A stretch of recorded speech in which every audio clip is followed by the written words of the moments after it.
OC Ghosts and Legends has actively been investigating historic locations throughout San Juan Capistrano for several years now. Our most recent stop was the Capistrano Depot. This location is at the heart of Old San Juan Capistrano, so here are some highlights. The old Santa Fe Railroad Department has long been an integral part of San Juan's history and lore.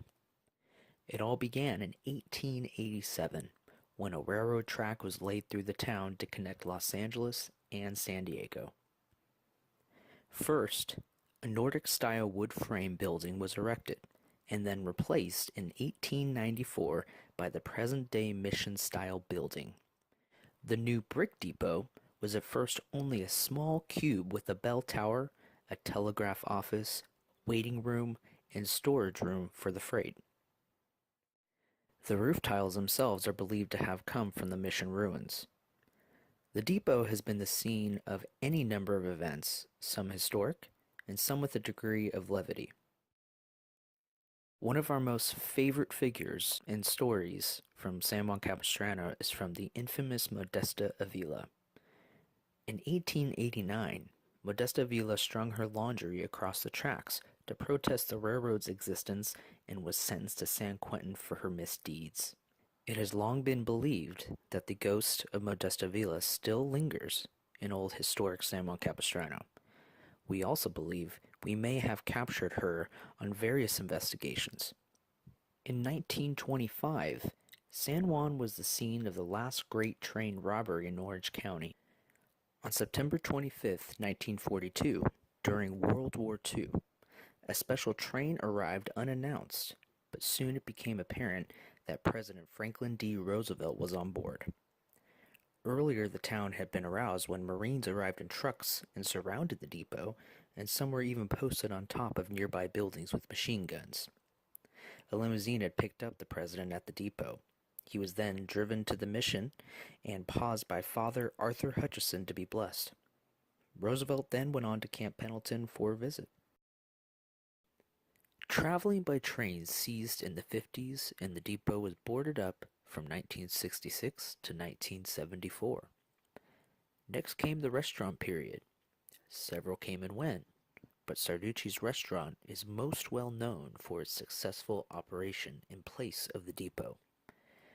Traveling by train started again when Amtrak and Metrolink began to provide service in the 1990s and still continues to operate to this day. Sarducci's restaurant closed its doors in April of 2016 and changed ownership into what is now known as Trevor's at the Tracks. During this transition, this was the opportune time for us to conduct an investigation. While the depot has changed hands over the years, you can imagine the ghost stories and legends that have been passed down from former owners, employees, and locals. Reports ranging from objects falling or being thrown, the constant feeling that you are not alone, to disembodied voices and apparitions. We wanted to put this location under surveillance ourselves and see if we would be lucky enough to capture a ghostly presence ourselves. The following video footage and audio recordings will demonstrate an event in which we initially believed to be evidence of E.V.P, also known as electronic voice phenomena. After careful and thorough cross-referencing and examination with all of our collected data, we were able to debunk and explain the audio in question. However, a significant piece of the footage is still in question, in which we do not have an explanation for. Let's take a look. Here is what you will be seeing. On the right-hand side of the frame will be myself, Cris, and in the background middle of the frame is a guest to our investigation, Allison. Allison is the editor for the Capistrano Dispatch newspaper. She was observing our investigation as she was writing a story on us in the Dispatch. It may be difficult to see her in the frame, but she is there. We are located in the back dining room. You will notice that the room itself is under construction and in disarray. However, in front of me, I have an audio recorder stationary on the table. Moments before, I had called out for the presence of Modesta Avila. Watch what happens and see if you hear a voice come through that is out of place.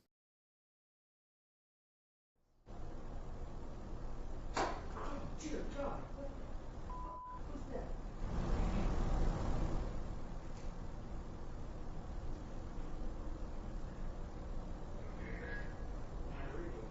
Roger, did you see that on the camera? I saw you move and I heard a bang.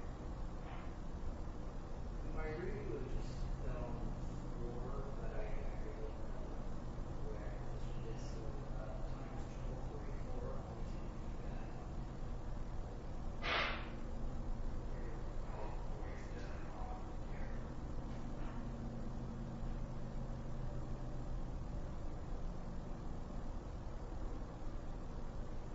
I did ask you to drop something. Alright, let's try this again. This time I'll give you a little more assistance. Take a closer listen.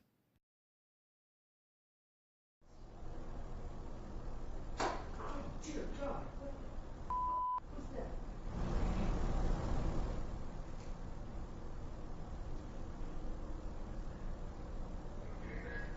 My radio. Roger, did you see that on the camera? I saw you move and I heard a bang. I'll admit, I was pretty excited that I may have caught Modesta Avila again. But the skeptic in me thought, no way, this is too good to be true. As any investigator should do, I needed to make sure I wasn't missing something. So I cross-referenced another recorder that was nearby. This recorder happened to be sitting nearby Allison. The unknown voice that the original audio picked up wasn't such a mystery any longer. See for yourself. Oh, dear God, what the fuck was that? Are you okay? What was that? You okay, Chris? My radio. Roger, did you just see that on the camera? I saw you move and I heard a bang. Damn it. The moral of the story is how important it is to reference all audio and video content we obtain. Not everything is paranormal. In fact, most of the time there is a logical explanation for these things. Fortunately, we mapped out the placement of our recorders that evening so well, and we had our bases covered. You can't be lazy or careless when it comes to potential paranormal evidence. We take that very seriously. Now you might be asking yourself, what about the radio that fell? Good question. While we may have debunked the unknown voice in the original audio, we don't have an explanation for the radio falling. What is interesting is moments prior to the radio falling, I was calling out Modesta Avila and requested she move something as acknowledgement of her presence. As you can see by my startled reaction in the video, Dear God. it clearly scared the crap out of me in that moment.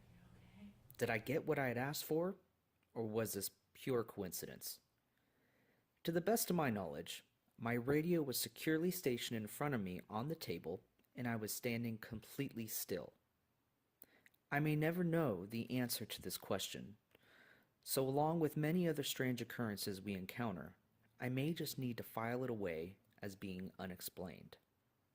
So, if you made it this far, don't forget to subscribe to this channel, as we regularly update it with investigation footage, potential paranormal evidence, sneak peeks into coming events, or any other shenanigans that we are up to.